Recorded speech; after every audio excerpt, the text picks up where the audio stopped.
Assalamualaikum warahmatullahi wabarakatuh. Perkenalkan, nama saya Siti Aisyah, NPM 20.12.5195. Sekarang, saya akan menjelaskan tentang kitab yang hanya memuat hadis sahih. Dari sekian banyak kitab karya Imam Al-Bukhari, yang paling terkenal diantaranya adalah Kitab Sahih Al-Bukhari.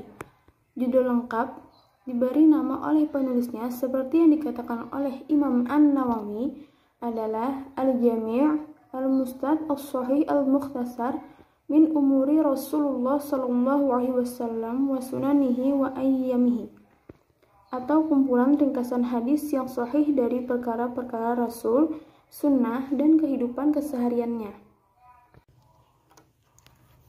Jumlah hadis yang diriwayatkan oleh Imam Al-Bukhari. Mengenai jumlah hadis yang diriwayatkan oleh Imam Al-Bukhari, menyebutkan bahwa dalam pelawatan Imam Al-Bukhari ke berbagai negeri dan berguru dengan para gurunya. Dari berbagai negeri tersebut, Imam Al-Bukhari berhasil menghimpun hadis sebanyak 600.000 buah hadis. 300.000 buah diantaranya berhasil dihafalnya, terdiri dari 200.000 hadis yang tidak sahih dan 100.000 hadis sahih.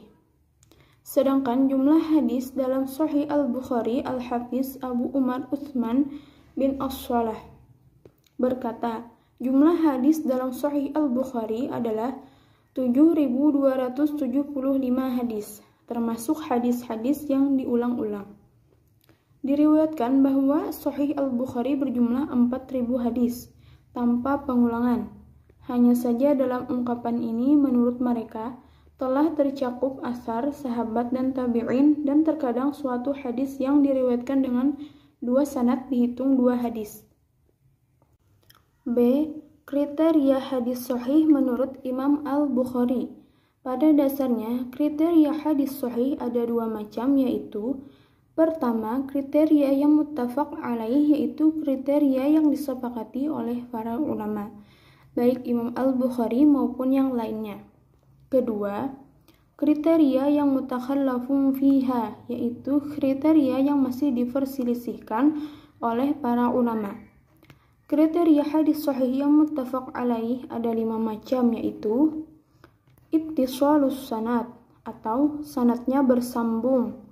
Artinya, sebuah hadis dapat dimasukkan dalam kategori sahih jika sanadnya bersambung, yakni setiap para perawi benar-benar meriwayatkannya langsung dari gurunya, dan gurunya langsung dari gurunya. Demikianlah hingga bersambung kepada Rasulullah Shallallahu Alaihi Wasallam. 2. Adalatur ruwah, atau para perawinya adil. Maksudnya, perawinya harus seorang muslim, mukallaf, berakal, baligh, selamat dari kefasikan atau dosa besar, dan tidak terus-menerus melakukan dosa-dosa kecil, dan menjaga martabat atau muru'ah. Menjaga muru'ah maksudnya menjaga diri dari hal-hal yang dapat merusak martabat dan menurunkan harga diri seseorang meskipun tidak berdosa secara syara'. 3. Tamamud dhab, yaitu super kuat dalam menjaga hafalan dan perawatan naskah. Dhab ini ada 2 macam, yaitu dhabtus sadr, maksudnya adalah kuatnya hafalan terhadap hadis yang sudah didengarkan dari gurunya. Ia ingat terhadap hafalannya itu kapan saja diperlukan. Dan dhabtu kitab, maksudnya adalah sangat berhati-hati dalam menjaga tulisan hadis yang dipelajari dari gurunya setelah ia mentashihkannya, baik dengan cara memperdengarkannya kepada sang guru atau teman seprofesinya. Jika ada kesalahan dalam tulisannya, ia segera membetulkannya.